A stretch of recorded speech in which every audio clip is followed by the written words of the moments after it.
ជំរាបសួរពុកម៉ែបងប្អូនលោកតាលោកយាយដែលស្រឡាញ់គាំទ្រនៅក្នុងការកាត់សូបិនរបស់ខ្ញុំទាំងអស់ពុកម៉ែបងប្អូនលោកតាលោកយាយអ៊ំពូមីងបងប្អូនប្រុសស្រីណាដែលសូបិនឃើញក្របពេជ្របងប្អូនដែលសូបិនឃើញក្របពេជ្រឬក៏បងប្អូនសម្បត្តិថាខ្លួនឯងបានកាន់ក្របពេជ្រឬក៏រើសបានឬមកកាន់ឬក៏មកនិតចំពោះក្របពេជ្រហ្នឹងសុបិននេះគឺជាសុបិនល្អណាស់បងប្អូនអ្នកមានគ្រួសារនិងអ្នកនៅលីវបើចង់ប្រកបមុខរបរធំតូចនៅក្នុងថ្ងៃដែលបងប្អូនសុបិនឃើញត្បូងពេជ្រក្របពេជ្រនេះ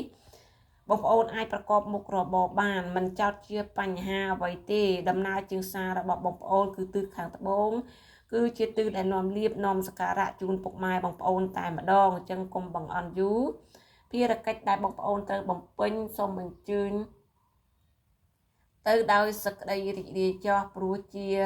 អ្វីដែលបងប្អូនទទួលនៅអ្វីដែលហេងអ្វីដែលល្អហើយដំណើររបស់បងប្អូននឹងទទួលអ្វីដែលល្អនិងអ្វីដែលសុខនិងអ្វីដែលចម្រើនហើយបងប្អូនណាអញ្ចឹងដំណើរជើងសាររបស់បងប្អូនគឺជាដំណើរលៀបដំណើរជ័យដំណើរនៅសិរីសុស្ដីនិងសុភមង្គលហើយអញ្ចឹងគឺដំណើរជើងសារបញ្ជាក់ពីហេតុពីផលឲ្យបងប្អូនទទួលនៅអ្វីដែលហេងហើយអញ្ចឹងកុំព្រួយកុំបារម្ភអីអញ្ជើញធ្វើដំណើរចោះណាបងប្អូនណាទាំងអ្នកនៅលីវទាំងអ្នកមានគ្រួសារសម្រាប់បងប្អូនដែលចង់ប្រកបមុខរបរធំ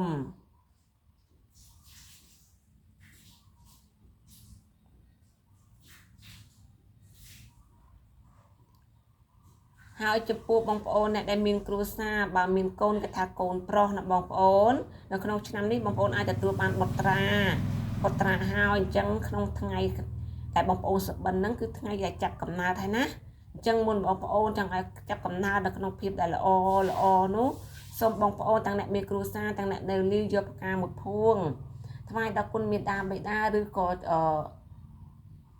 ព្រះណាបងប្អូនណាឲ្យតែបងប្អូនដាក់កន្លែងណាបានដាក់ទៅណាបងប្អូនណា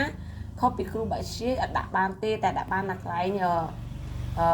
គុណមេត្តាបិតាណាបងប្អូនឬក៏ព្រះអញ្ចឹងបងប្អូននិយាយពីសម្បត្តិរបស់បងប្អូនប្រាប់ទៅបងប្អូននឹងអាចជួបអ្វីដែលល្អនៅអ្វីដែលហេងសំខាន់នៅក្នុងការនិយាយរបស់បងប្អូនទេណាបងប្អូនណា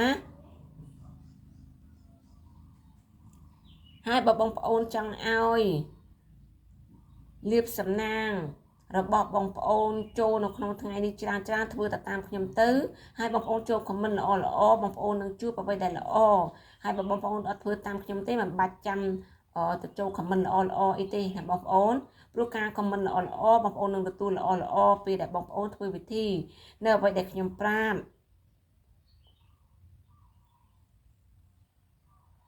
ហើយបើបងប្អូនអ្នកនៅលីវនឹងដល់គូជាទីគាប់ចិត្តហើយអ្នកនៅលីវណាអ្នកនៅលីវមិនថាដៃគូជីវិតរបស់បងប្អូនឬក៏បងប្អូនមិនមានការរាំងស្ទះគូនឹងអាចដល់នៅក្នុង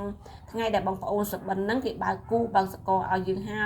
យឬក៏បងប្អូនមានដៃគូពីមុនមកហើយចំនឹងថ្ងៃបងប្អូនចូលស្ដីដណ្ដឹងគេឬក៏គេមកស្ដីដណ្ដឹងយើងគឺបុគ្គលនោះគឺអាចទទួលយកបានជាគូពីដិតជាតិរបស់យើងប៉ុន្តែគាត់ថាល្អពេករៀងគួរគឺខ្លះប៉ុន្តែមិនជាបញ្ហាប្រហែលទេចំពោះលេខសំណាងដែលបងប្អូនសុបិននោះគឺមានលេខសំណាង08និង089 08និង089នេះជាលេខសំណាងសម្រាប់បងប្អូនដែលសុបិនឃើញក្របពេជ្រពុកម៉ែបងប្អូនលោកតាលោកយាយណាពុកម៉ែបងប្អូនណា